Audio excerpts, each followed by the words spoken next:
stay strong to help from all the people that are here to help me today. You know it's a joy to be here.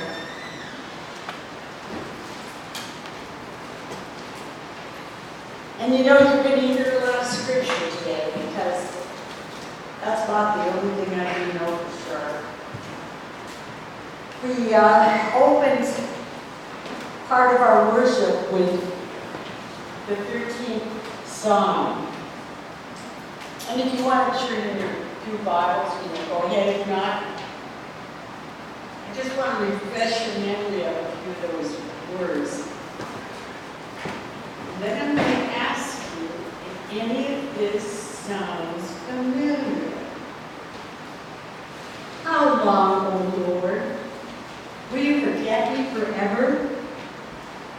How long must I bear pain in my soul and have sorrow in my heart? How long shall my enemy be strong for me? Consider and answer me, Lord. Give light to my eyes, or I will sleep the sleep of death. As my enemy will say, I have prevailed. Have you ever felt that way? God has forgotten you? I mean, come on. Oh, I sure have. I mean, some days are not easy. I don't need to see where I'm at. But if we're honest, I think we've all felt that way. Where is God when I need Him? But God is there. But sometimes we have to remember that we need to ask. And even when we ask, does not mean we're going to get the answer that we want.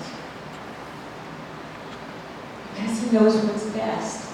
But that doesn't mean that that's one book. You know, I can tell you, hard to believe, but I used to be a professional dancer. For real.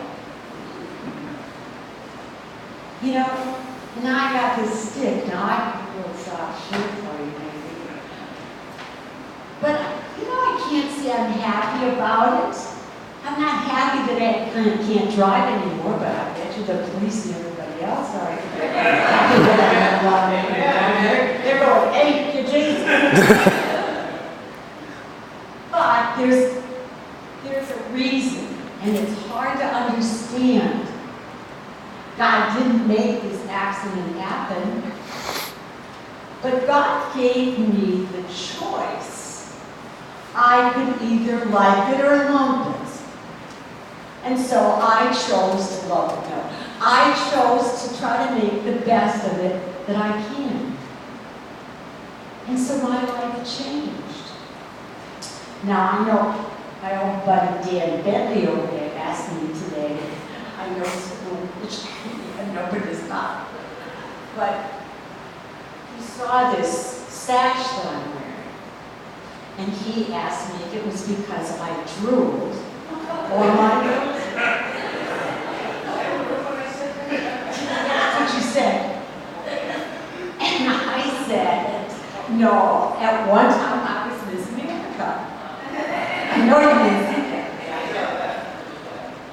But I was given this. I had, in one of my churches, I had a group of volunteers that were missionaries.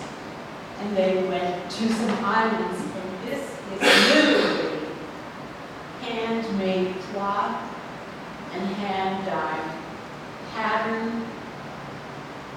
And so sometimes when I just need to have them feel near me, I wear this. Because I didn't want you to wonder what year I was Miss America. So I thought I'd clarify that right at the beginning of the sermon. But getting back to the 13th Psalm, I know that even as pastors, we've got, why in the Methodist Church do they move pastors around? Well, I think the Methodist Church has got some good ideas about this. Because number one, people get set in their ways. People get into ruts, both congregations and pastors. And you hear that phrase, well, we've always done it that way. You know, and pity the poor new pastor, not that he's a new pastor, but Pastor Glen. Now, he's been a pastor for a lot of years. He's had a lot of training and a lot of experience. But when he goes to that new church, well, he might be greeted with, well, we've always done it this way. I mean, I can remember those days. And I used to say it was written on the beams up there. We've always done it that way. You know, well, we never read responsibly in church. They've never asked us to read scripture. What is this all about? We don't worry about some of these chapters. We don't want to hear some of these verses here in the Bible. We don't talk about certain parts of the New Testament. Believe me, I've heard it all. So, you're going to be grieving, Pastor Glen. You're going to be grieving Cindy's beautiful voice and the joy that Nathan brought here. I was talking with someone this morning, and I can remember, and right now I can't remember the name of the gal that died, but we had a huge funeral here on a Saturday. The next Sunday was Holy Communion. No one, not even me, thought about the fact that we needed communion strips. And so I stood up here and I said, who's going to help me with communion? So I looked at Arlene Peterson's little granddaughter that was crippled at the time, and I saw Nathan Hayward, and I said, you two are going to help me. And they went, what? And you know what? They were wonderful. I said, come on, we're going to do this together. And communion is going to be wonderful. Had it ever been done that way before? No. Were those kids comfortable? No. But we did it. And I think, or at least I pray, that everyone is blessed. But let's go back a little further into Scripture that it was read to you about Abram. Now, have any of you faced changes in your life before? Any of you had to move because of a job or because of getting married? I want to know, how many of you like change in your life? Nobody. It's scary. It's really scary. I can remember when my daughter moved me out here. Number one, I was convinced I wasn't going to like California. I mean, you know, I went, are you kidding me? They're all crazy out there. And it's hot to boot. I mean, if you think that I came here willingly, and God got so tired of hearing me, I lived the 13th Psalm. I did not want to come out here. But guess what? The very first church I visited was here. And I was made to feel welcome. And my daughter, with her big mouth and her joys and concerns, said, "This is my mother's first time at sitting in the pews. She's repacked about it." The next Sunday I was preaching. So much for retirement, folks. But think about it. People have had job change to another part of the country. And some of the things that go through your mind. Will the new people like me? Will I live up to their expectations? Will this job be as good as they promised? Can I find a house? Now look back at Abraham. The Lord said to him, come on, you're going to go. I'm going to give you a new land. Maybe he liked where he was.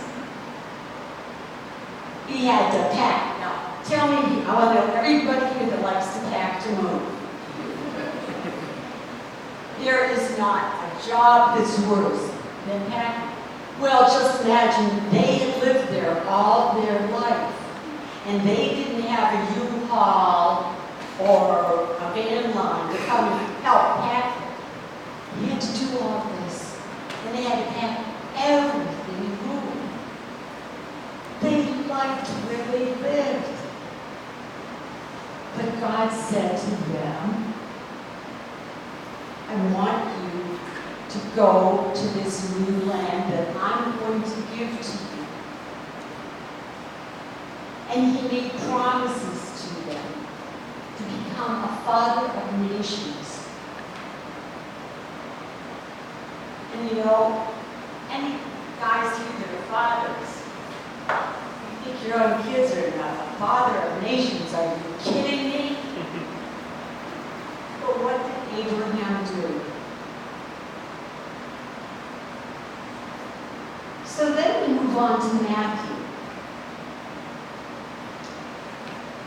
Now, you know, when Jesus called his disciples, he had something in mind for them to do.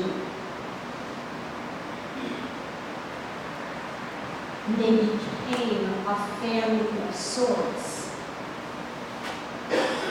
They went and helped to feed people, and people loved them.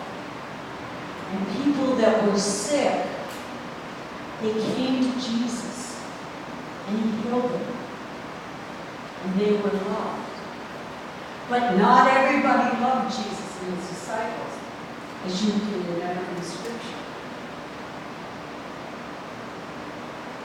And one day Jesus said to them, you know, I want to let you know what's ahead of me. And he tells them that he's going to die, that he's going to be beaten, that he's going to be whipped, that he is going to be put on trial, and he's going to be crucified. He said, yeah, how can this be? You feed people, you heal people, you teach people, you comfort people. Jesus knew what was coming. And so he tried to prepare them for what was going to lie ahead of them. Now think of the disciples. They were comfortable together. You know, not all families get along, I know that. But when people that sort of hang around together, there's comfort. You feel secure. You feel that you can trust them. If you're down in the dumps, you can say, this is not a good day. You have someone, a human person, Jesus with skin on, that you can trust. Like, well, I can just highlight the messengers, the small group I belong to. I knew that if I was down in the dumps, or if I didn't feel good, or if I was hungry, I could turn to any one of these people that were in my small group, and they'd be there for me, without question. Well, that's kind of how the disciples felt. At least that's what I would imagine. And in the process of being told, well, this isn't how it's going to be anymore. I'm going to be I'm going to be crucified, and you guys are going to be on your own. Ever think about the disciples that way? Because that's what happened. And not only did they have to face being on their own, but what did Jesus say? He tells them to go out, I know, but he says, I want you to go out and make more disciples. And he said, I want you to baptize them.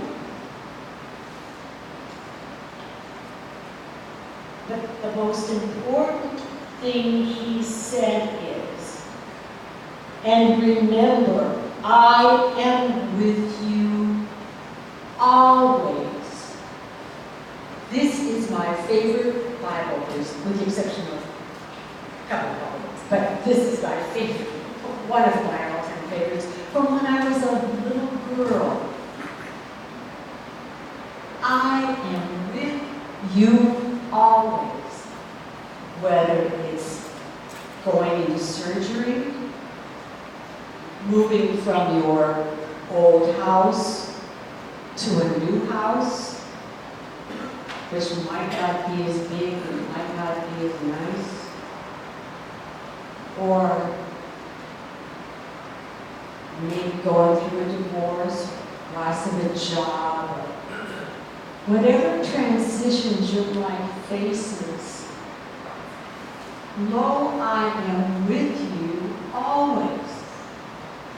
And I know that's not always easy to remember. There are times that I have been tired, down in the dumps. Even yesterday, I was really down in the dumps, and I'm not kidding. And I struggled through the day. And when I went to bed and said my prayers, God really does talk to you at night. I had a girlfriend who called it God's night school. And whether you have dreamed about it, or when all of a sudden a solution comes to you. But I got up this morning and I better pray after I came, because I know you don't want to sleep.